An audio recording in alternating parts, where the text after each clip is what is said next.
আজকে একটা হোমিওপ্যাথি ওষুধ করাই, বেশ কিছুদিন করা হয়নি। ওষুধটা ব্যাকটেশিয়া ওষুধটা করাবো। ব্যাকটেশিয়া কিন্তু স্বল্প ক্রিয়াশীল কিন্তু দ্রুত ক্রিয়াশীল। খুব গভীর ক্রিয়া বা দীর্ঘক্রিয় মেডিসিন নয়, কিন্তু দ্রুত গতিশীল। তার মানে ব্যাকটেশিয়ার যে রোগী হয় সেখানে যদি আমরা ব্যাকটেশিয়া ব্যবহার করি খুব দ্রুত রেজাল্ট হয়। আর ব্যাকটেশিয়ার রোগগুলিও কিন্তু খুব দ্রুত অ্যাটাক করে, আক্রমণ করে, আর দ্রুত খারাপের দিকে পৌঁছে যায়। আচ্ছা, তাহলে আমরা আলোচনা শুরু করি। তরুণ রোগে অর্থাৎ রক্ত দূষিত হয়ে যে জ্বরগুলি হয়, সেটা আমাদের গরমকালে আইসক্রিম খাওয়া হোক, পচা খাদ্য খাবার হোক, বা খাদ্যের মধ্যে খাদ্য সহ্য না হওয়া হোক,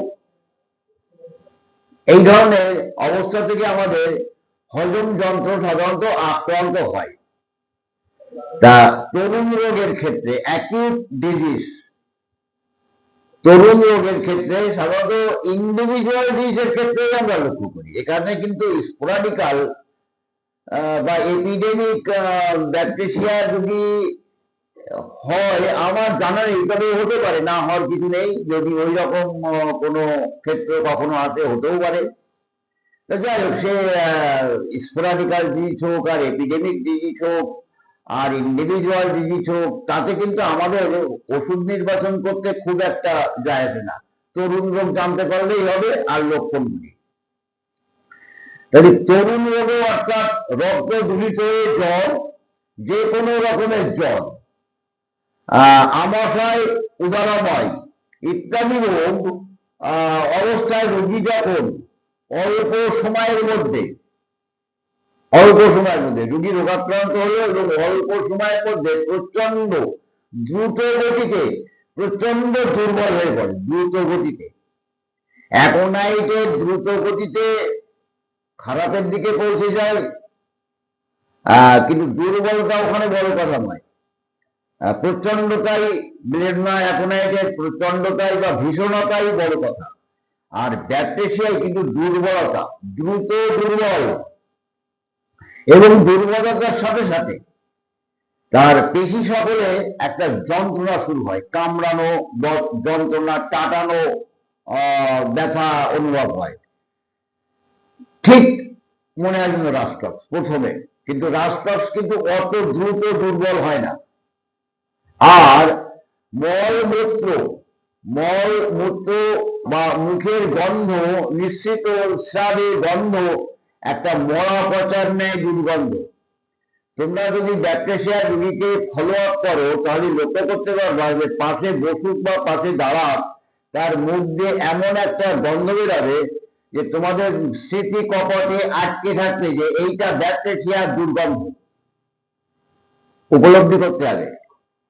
তাহলে স্রাবের মরা পচার ন্যায় দুর্গন্ধ থাকে, এবং পেটের মধ্যে, পেটের ডান ইলিয়াক সম্পর্কে তোমাদের নিশ্চয়ই মনে আছে। Right hypochondrium, left hypochondrium, epigastrium, right lumbar, left lumbar, umbilicus, right iliac, left iliac, hypogastric. এই রাইট ইলিয়াক রিজিয়ানে একটা গড়গড়ানো, কলকলানো ডাক কিন্তু অনুভব হয়। তোমরা যদি হাত দিয়ে চাপ দাও আর পেটের কাছে কান নিয়ে রুগীকে শুয়ে যদি তার রাইট ইলিয়াকে এরকম চাপ দেওয়া যায়, তাহলে হাতেই অনুভব হবে এবং কানেও শুনতে পাবা একটা গড়গড়ানি শব্দ, একটা কলকলানি শব্দ তোমরা পাবা। এছাড়াও অনেক সময় রুগী অনুভব করে পেটের মধ্যে কি যেন একটু গড়গড় করে, কলকল করে শব্দ পাওয়া যাচ্ছে। তাহলে গড়গড়ানি, কলকলানি শব্দ রাইট ইলিয়াকে, তার সাথে দ্রুত গতিতে দুর্বল, মাংস পেশিতে একটা টাটানো ব্যথা,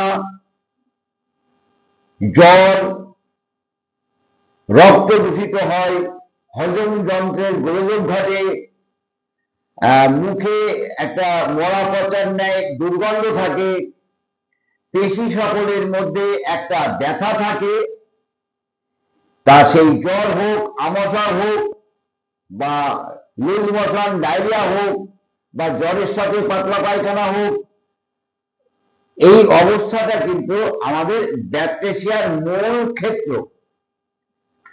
ভেবে তোমরা বিস্মিত হবা যে 6 ঘন্টা 12 ঘন্টার মধ্যে রুগীটা এত দুর্বল হয়ে গেল।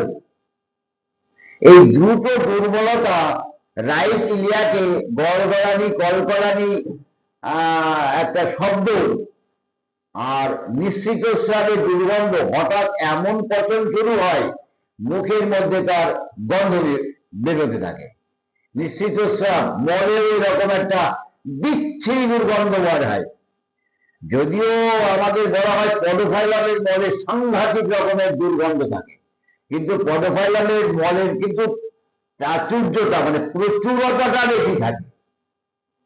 এখানে কিন্তু প্রচুরতা কম, স্বল্প বল, পাতলা জলের মতো দুর্গন্ধ, আমাশা হতে পারে, আমাদের সাথে এরকম দুর্গন্ধ থাকে।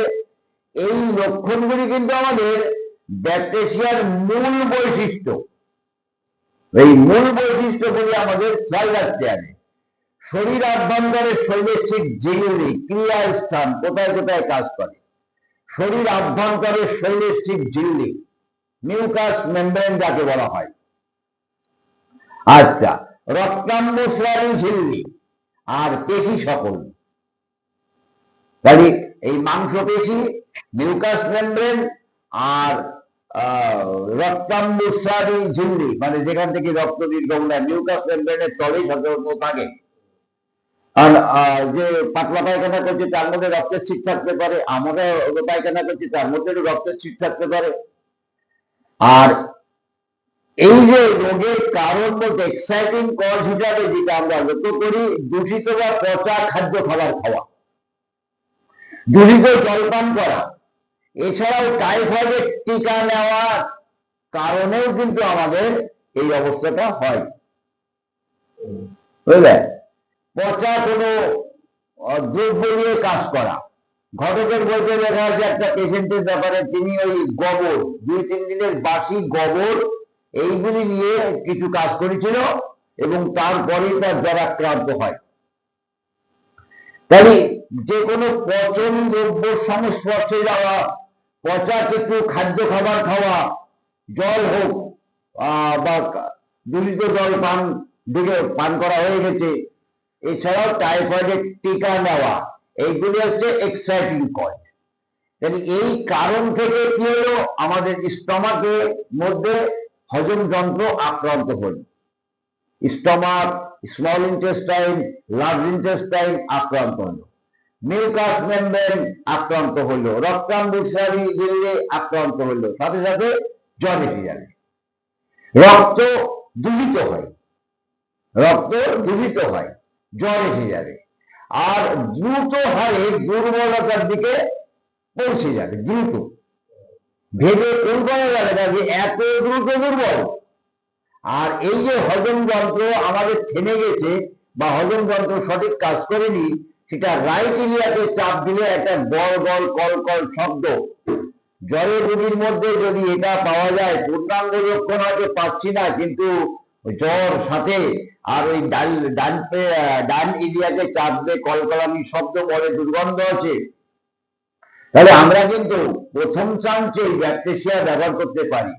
ব্যাকটেরিয়ার প্রথম দিকটা একরকম হয়, তারপরে জ্বরে ভুগতে 2-3 দিন বাদে তার দেখা যায় ভুল বকা, নানান ধরনের অবস্থাগুলি এসে যায়। সেগুলি আমি দ্বিতীয় চ্যাপ্টারে আলোচনা করব। কোন কোন রোগের ক্ষেত্রে বিকার অবস্থা নিয়ে কি হয়, বিকার অবস্থায় আর কি কি লক্ষণ পাওয়া যায়, সেগুলি আমি নিয়ে আলোচনা করব।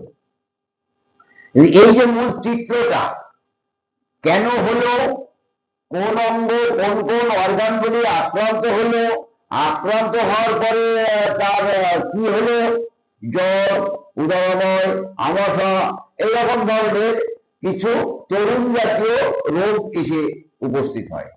আর অল্প সময়ের মধ্যে দ্রুত গতিতে দুর্বল হয়ে যায়, নিশ্চিত স্রাবে দুর্গন্ধ হয়, মাংস পেশিতে একটা টাটানো ব্যথা হয়, রাইট ইলিয়াকে গল গল কল কল শব্দ হয়। এই হচ্ছে ব্যাকটেশিয়ার মূল চিত্র। আমি কয়েকবার করে বললাম, তোমরা মনে রাখবা। ঠিক আছে, প্রথম চ্যাপ্টারটা এই পর্যন্ত, দ্বিতীয় চ্যাপ্টার আবার পরে শুরু করছি।